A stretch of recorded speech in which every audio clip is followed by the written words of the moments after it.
Plan দেখানো কিভাবে শুরু করা যায় যাতে ম্যাক্সিমাম মানুষকে আপনি জয়েন করাতে পারেন। হ্যাঁ বন্ধুরা, আজ যারা নেটওয়ার্ক মার্কেটিং করেন তাদের অনেকের কাছে এটি একটি বহুত বড় সমস্যা। যখন আমরা কাউকে প্ল্যান দেখাবো, শুরুতেই তার সাথে কি কথা বলে শুরু করব, কি এমন শব্দগুলো প্রয়োগ করব যাতে আমার সামনে যে প্রসপেক্ট বসে আছে সে মন দিয়ে শোনে। একটা কথা বুঝুন, শুধু শোনা এক ব্যাপার আর মন দিয়ে শোনা সেটা আরেক ব্যাপার। বহুত এরকম প্রসপেক্ট আছে যারা আপনার কথা তো শুনছে কিন্তু মন দিয়ে শুনছে না। তো আপনি এমন কিভাবে প্ল্যান দেখানো শুরু করবেন যাতে প্রসপেক্ট শুধু শুনবেই না, মন দিয়ে শুনবে এবং বোঝানোর চেষ্টা করবে। আর একটা কথা, যদি আপনি প্ল্যান দেখানো শুরুটাই ঠিক মতো না করতে পারেন তো আপনার রেজাল্ট পাওয়ার আশা খুবই কম। রেজাল্ট আপনি তখনই পাবেন যখন আপনি প্ল্যান দেখানো ঠিক মতো আয়ত্ত করতে পারবেন। তো আজকের ভিডিওটিতে আমরা দেব এই সমস্যার সমাধান। দেখুন, প্ল্যান দেখানোর আগে অনেকেই যে ভুলটা করে সেটা হলো তারা বসেই সরাসরি প্ল্যান দেখাতে লেগে যায়। এটা একদম করবেন না।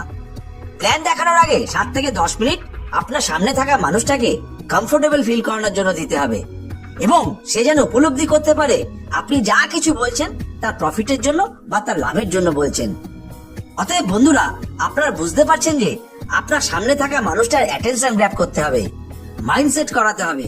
কারণ যদি সে মন দিয়ে শোনে তবেই তো সে উপলব্ধি করবে।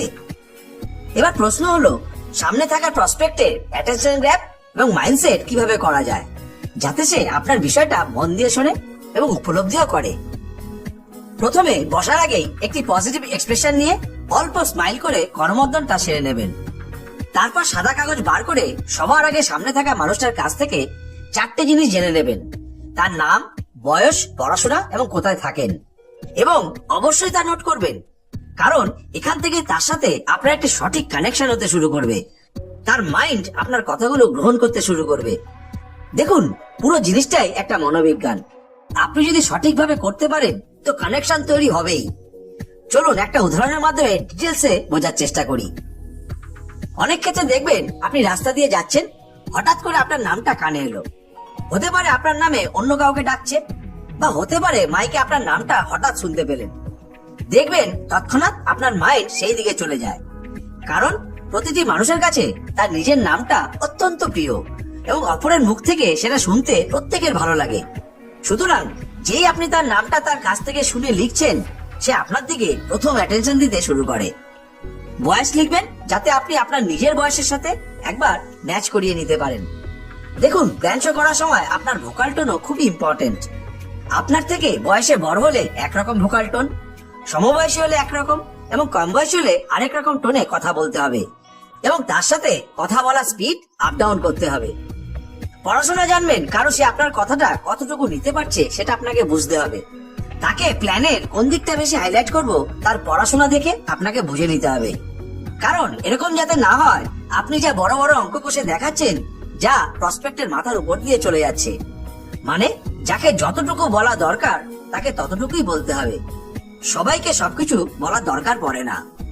এবং কোথায় থাকে সেটাও লিখবেন। তারও একটি সাইকোলজি হলো, প্রতিটি মানুষ তার নিজের জন্মভূমির কথা বলতে খুব ভালোবাসে। আপনি জিজ্ঞেস করে দেখবেন, কর্মক্ষেত্রে বা অন্য কারণে এখন সে অন্য জায়গায় থাকলেও সে আপনাকে তার আসল জন্মভূমির কথা অবশ্যই বলবে। এবং কোথায় থাকে জিজ্ঞেস করার আরেকটা কারণ হলো, আপনি সেই জায়গায় গিয়ে তার সাথে এই ব্যবসা করবেন তারও একটা প্রিপারেশন মনে মনে আপনি নিয়ে নিলেন, তাতে আপনার কনফিডেন্স বাড়বে।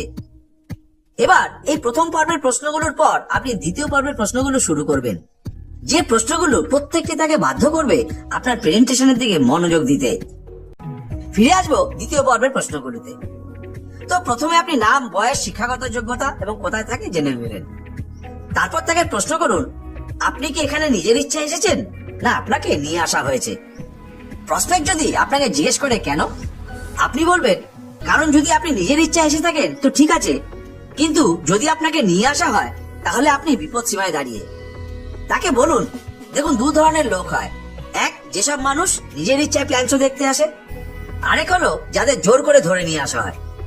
মানে কেউ তার বন্ধুর কথা রাখতে চলে এসেছে, কেউ তার কোনো আত্মীয়র কথায় চলে এসেছে, কোনো জায়গায় কোনো দাদা তাকে ফোর্স করেছে। সুতরাং যাদের ধরে নিয়ে আসা হয় তারা বিপদ সীমায় দাঁড়িয়ে, কারণ তাদের এই কথাগুলো কোনো কাজের হয় না। তাই আমি জানতে চাইছি, আপনি নিজের ইচ্ছা এসেছেন না আপনাকে জোর করে আনা হয়েছে। এবার বেশিরভাগ ক্ষেত্রে দেখা যায় এখানে জোর করে নিয়ে আসা হয়। বা অন্য কিছু বলে নিয়ে আসা হয়। তাই প্রসপেক্ট যদি বলে বন্ধুর ইচ্ছা এসেছে বা আত্মীয়র কথা এসেছে, আপনি সঙ্গে সঙ্গে প্রশ্ন করুন, আপনি যদি প্রসপেক্ট হয়ে থাকেন তো আপনি কেন এলেন, অথবা আপনাকে কেন নিয়ে আসা হলো। দেখুন, এখানে যাকে জোর করে নিয়ে আসা হয়েছে সে কিছুই বলতে পারবে না, কিন্তু যে নিজের ইচ্ছা এসেছে সে আপনাকে পরিষ্কার না হলেও কিছু না কিছু বলার চেষ্টা করবে। আপনি আবার সঙ্গে সঙ্গে প্রশ্ন করুন, দেখুন আমি জানি না যে আপনি নিজের ইচ্ছা এসেছেন না আপনাকে জোর করে আনা হয়েছে, আমাকে শুধু একটি সোজাসুজি প্রশ্নের উত্তর দিন, আপনি কি আপনার জীবনে কোনো পরিবর্তন আনতে চান? এবার আপনার কাছে এই ক্ষেত্রে 99.99% উত্তর হ্যাঁ আসবে, হ্যাঁ আমি চাই। এবার আপনি পরের প্রশ্ন করুন, কি রকম পরিবর্তন চান? যদি সে কিছু বলার চেষ্টা করে তো ঠিক আছে, যদি না বলে তো আপনি বলুন, আপনি কি এরকম কোনো পরিবর্তন চান যা আপনি চারদিকে দেখছেন? একটি মানুষ তার জীবনের 25 থেকে 30 বছর একটি চিরাচরিত প্রফেশনে থেকে যে পরিবর্তন এনেছে, আপনি কি সেরকম কিছু পরিবর্তন চান, না কিছু অন্যরকম করতে চান, কিছু বড় করতে চান? এখানেও 99.99% ক্ষেত্রে আপনার সামনে থাকা মানুষটি বলবে কিছু অন্যরকম করতে চাই, কিছু বড় করতে চাই। কারণ সে চারদিকে চাকরির ক্ষেত্রে, ছোটখাটো ব্যবসার ক্ষেত্রে যা মন্দা দেখছে তাতে সে খুশি নয়। আপনি এখানে থেকে প্রশ্নের মাধ্যমে এমন একটা রিয়েল ফ্যাক্ট বুঝিয়ে দিলেন, সে আপনাকে গ্রহণ করতে বাধ্য হলো। এবার পরের প্রশ্ন করুন, আচ্ছা আপনি তো বললেন জীবনে কিছু অন্যরকম করতে চান, তো আপনি কি এই ব্যাপারে কিছু ভেবেছেন যে কি করে করবেন? ন্যাচারালি এই প্রশ্নের উত্তর আপনি পাবেন না, কারণ সে এই ব্যাপারে কিছু ভাবেইনি। আপনি সঙ্গে সঙ্গে আবার প্রশ্ন করুন, দেখুন আপনি এই বয়সে অনেক কিছু দেখেছেন, অনেক কিছু বুঝেছেন, এবং তার সাথে আপনার একটা নিজস্ব বিলিফ সিস্টেম বা বিশ্বাস অবশ্যই তৈরি হয়েছে। তো আপনার বিলিফ সিস্টেম কিসের উপর? শুধু প্রয়োজনীয়তার উপর না আপনার স্বপ্নের উপর? বিরাট প্রশ্ন। এই প্রশ্নটা করে আপনি তাকে অন্তর থেকে জাগিয়ে দিলেন, সে ভাবতে শুরু করবে। আপনি আবার বলুন, দেখুন আমি আজকে দেখেছি অনেক এমন মানুষ আছেন যারা তাদের সারা জীবন লাগিয়ে দিয়েছে শুধু তাদের প্রয়োজন মেটানোর জন্য, কিন্তু আবার এমন কিছু মাত্র মানুষকে দেখেছি যারা শুধু প্রয়োজন মেটানোয় বিশ্বাসী নয়, তারা স্বপ্ন পূরণে বিশ্বাসী। তারা তাদের স্বপ্ন পূরণের জন্য কাজ করতে চায়। তাই আপনাকে জিজ্ঞেস করছি যে আপনার বিশ্বাস কিসের উপর? প্রয়োজনীয়তার উপর না আপনার স্বপ্নের উপর? এখানেও আপনাকে বেশিরভাগ মানুষ উত্তর দেবে সে স্বপ্ন পূরণে বিশ্বাসী, সে তার স্বপ্ন পূরণ করতে চায়। এবার সবশেষে আপনার একটা কঠিন প্রশ্ন এবং খুবই ইম্পর্টেন্ট প্রশ্ন। এই প্রশ্নটি করার আগে আপনি সামনের মানুষটিকে বলে নেবেন, সবশেষে আরেকটা কঠিন প্রশ্ন আমি করব, যদি কিছু মনে না করেন। আপনাকে এবার একটা সোজাসুজি প্রশ্ন করছি, যদি এই প্রশ্নটার উত্তর আপনি সত্যি মন থেকে দিতে পারেন তো আপনার জীবনে অবশ্যই পরিবর্তন আসবে। দেখুন, আজ আমি আর আপনি আমাদের জীবন বদলানোর জন্য, কেরিয়ার তৈরি করার জন্য কোথাও না কোথাও ভীষণভাবে সিরিয়াস। তাই আপনি এখানে এসেছেন আর আমিও আপনার সামনে বসে আছি এবং আমরা আলোচনা করছি।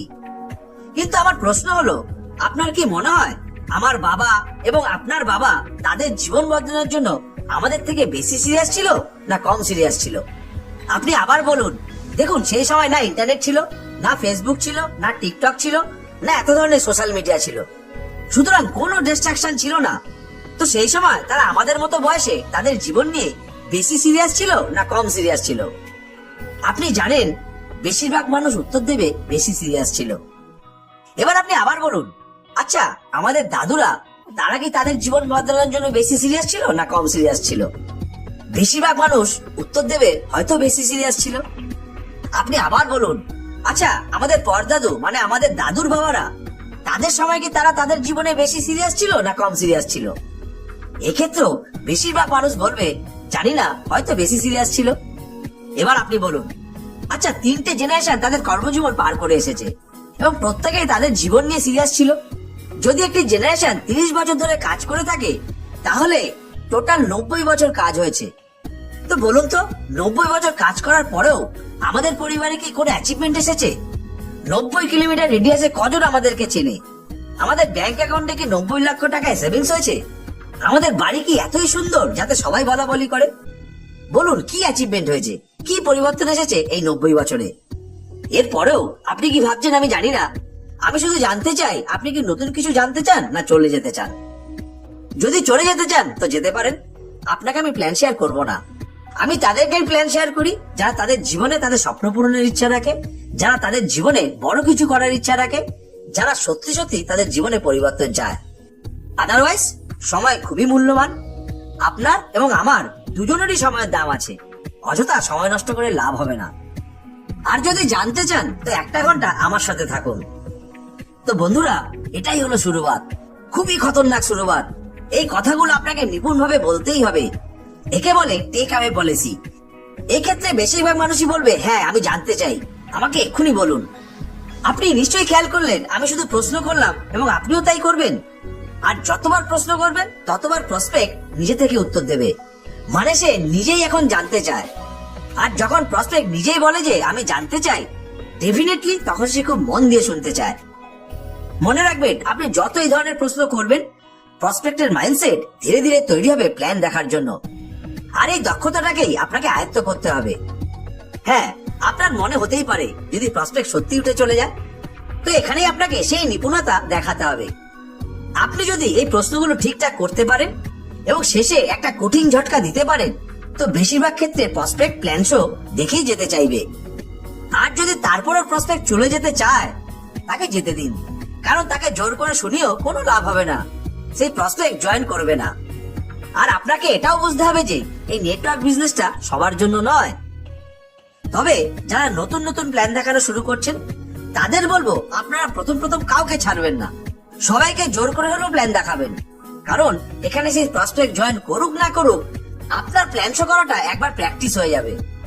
আপনি জেনে রাখুন, এই ব্যবসায় কোনো লিডারেরাই এক রাতে বাঘ মারতে পারেনি, তারা দিনের পর দিন প্র্যাকটিস করেছে, তবেই পেরেছে।